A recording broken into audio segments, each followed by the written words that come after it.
Now it's time for Square Up the Vote 2026, our new segment focused on the 2026 election.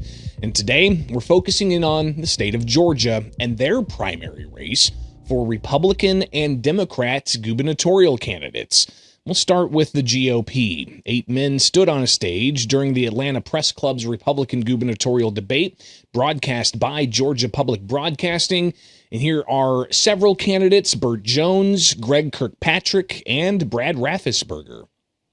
I proudly served as your lieutenant governor for the last 4 years, and I've always delivered on the promises that I've made by cutting your taxes, cutting regulation, providing school opportunities, as well as health care opportunities, and providing public safety. We will raise the quality of life by eliminating state income taxes within 2 years.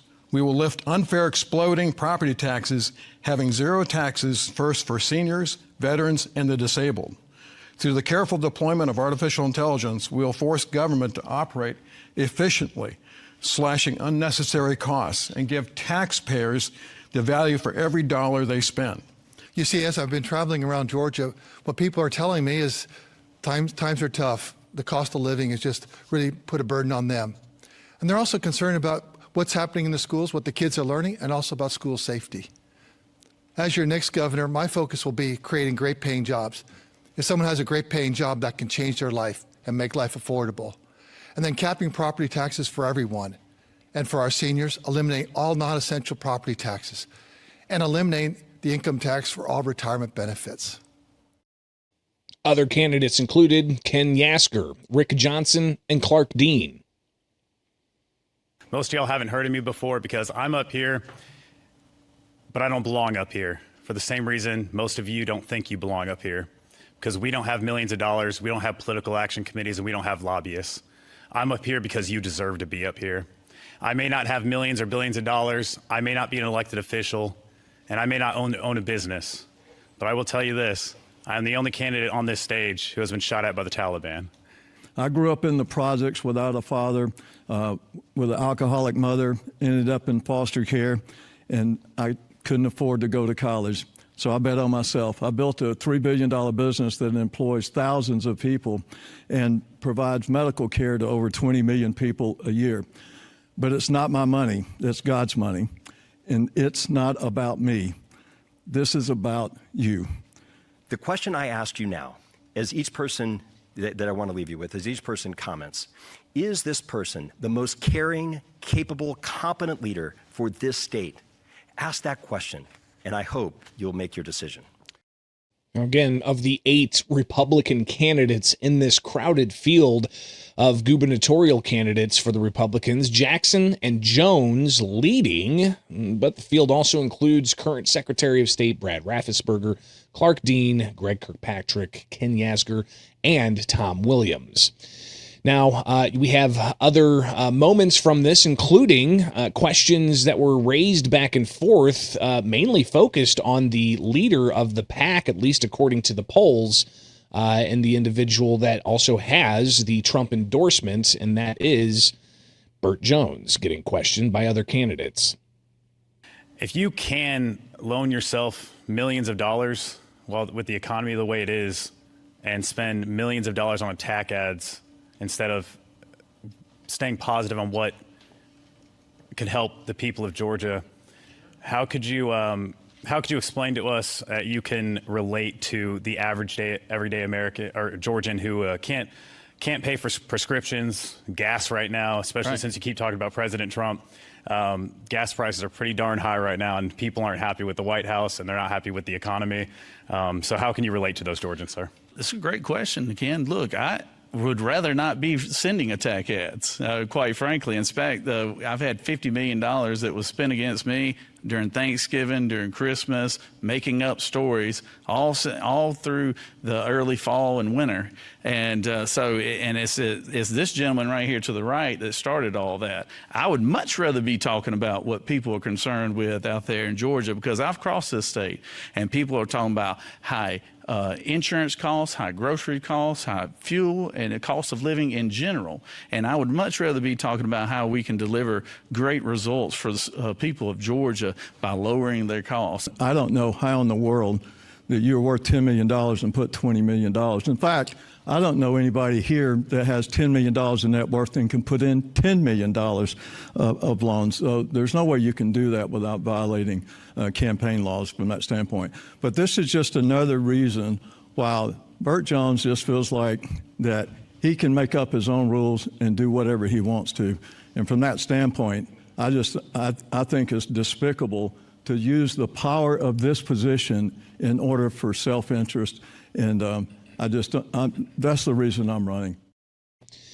Another candidate talked about his support of President Donald Trump, and that's Tom Williams, and that was criticized by yet another candidate. I supported Donald Trump in 2016. I supported Donald Trump in 2020. I supported him in 2024. Took my wife to see her first president live in person in 2020 in Macon at the airport. I've been a Trump supporter. I'm still a Trump supporter. We've got problems, but we also have to realize for the general election, what you're not focusing on is there's one big major cause of lack of affordability, and that is radical Democrats. That's where it all comes from. And we need to focus on that as well instead of fighting all the time. So I think whether you're sucking up to him or tiptoeing around him, just about everybody on this stage is probably doing that because they're afraid of him. Well, I may just be a Georgia Army National Guard member and a server and bartender on Tybee Island, but I'm not afraid of anybody because I'm here to speak for real people, the people of Georgia. Now, Democrats also separately took part in a debate hosted by the Georgia Public Broadcasting with another crowded field for Democrats to choose from. Keisha Lance Bottoms, Amanda Duffy, and George Duncan included in this highlight clip. We need leaders who will focus on expanding Medicaid, improving education in our state, cracking down on corporate landlords, supporting small businesses, and working to make sure that our children have the best opportunity to succeed. I've spoken with Georgians around this state, and no matter where we are all asking for the same things. We want life to be better for our families and our communities. I am the person that's just like a majority of the rest of Georgians, making sacrifices we shouldn't have to make. And financially, I believe the state can help us with that. And I have every intention of making sure that that happens. And the money that could go into the hands of a majority of Georgians doesn't end up in the hands of only the wealthy.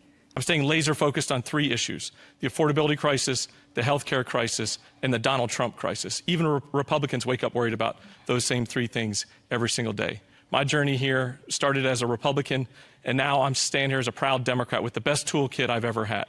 A toolkit that's allowing me to better understand why we need to expand Medicaid, why we need to reform the heartbeat bill and repeal it, and why we need to take common sense decisions around gun legislation. Again, adding to those three candidates are several other candidates. For the Democrats, Jason Estevez, Derek Johnson, Mike Thurmond, and Olu Brown. I know that Georgians are sick and tired of working harder than they've ever worked and barely getting by. And it's because of the politics and politicians like Donald Trump and my opponents, both Republicans and Democrats, that have failed us. John Lewis said it best. When you see something not right, not fair, unjust, we got a moral obligation to do something. And that's why I'm running for governor, because we got a serious challenges: health care, affordability, public education. And yes, our constitutional rights are under attack. And last but not least, when I'm governor, we're going to be the #1 state for families, not business. I'm running for governor, not for me, but for you. I'm running for those millions of Georgians who are working 1 and 2 and 3 jobs and still unable to purchase insurance, to put a roof over their head, and to provide for their families. I'm running for those hard-working Georgians who just need a state government that's there for them and not for the wealthy. As a pastor, I can tell you, officiating over the services of suicide victims is some of the hardest experience you'll ever live in your life. And we know statistically suicide rates among teenagers who are part of the LGBTQI+ community are higher. I want you to know, as your next governor, I will veto any legislation that tries to deny the rights of Georgians who are members of the LGBTQIA+ community. And as your next governor, I apologize on behalf of our legislators who have done harm to you. Now, Democrats also laid out some other priorities outside of their opening speeches. And here's just a sample of some of what they would look to do if they gain that office in the state of Georgia. I want to take 10% of our state's rainy day fund, which sits at around $17 billion. Take 10%, $1.7 billion, put it in what I'm calling a jumpstart fund to start wrapping around the axle of poverty, to better fund the CAPS program so those single parents can go back to work and be able to afford childcare. Better fund and rework the TANF program so that we can help meet temporary needs. We'll take this jumpstart fund, this $1.7 billion, and not give a handout, but make an investment into hardworking Georgians. Medicaid expansion is the #1 priority.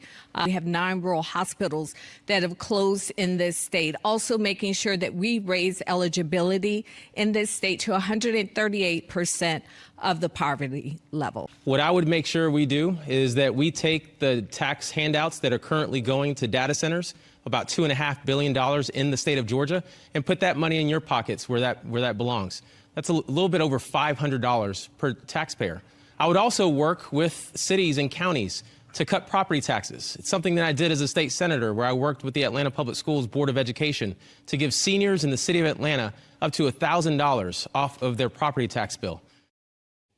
Now, with more than a dozen candidates combined for Republicans and Democrats, voters in Georgia have a lot that they have to do to square up that vote. Early voting is May 19th for the primary, and that continues through May 15th. If no candidate receives more than 50% of the vote in either party, a runoff will be held June 16th. The election is November 3rd.